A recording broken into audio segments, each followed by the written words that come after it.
போராட்டத்தில் ஈடுபட்டுள்ள இடைநிலை ஆசிரியர்களை அழைத்து பேசாமல் காவல்துறை மூலம் அடக்குமுறையை கையாள்வது கண்டனத்திற்குரியது என்று சிபிஎம் மாநில செயலாளர் சண்முகம் தெரிவித்துள்ளார்.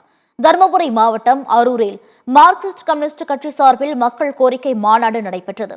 இந்த மாநாட்டில் கலந்து கொண்டு பேசிய அக்கட்சியின் மாநில செயலாளர் சண்முகம், தேர்தலில் அதிமுக பாஜக கூட்டணி வென்றால் அத்துடன் அதிமுக அழிந்துவிடும் என்று தெரிவித்தார்.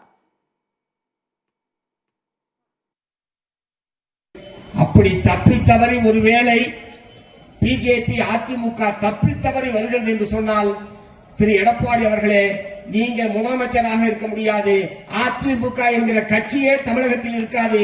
அழித்து குழி தோண்டி புதைத்து விடுவார்கள் RSS பிஜேபி கும்பல் என்பதை நான் எச்சரிக்கையாக தெரிவிக்க விரும்புகிறேன்.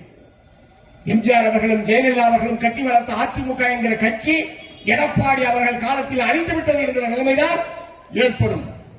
அது அதிமுக தொண்டர்கள் உணர வேண்டும்.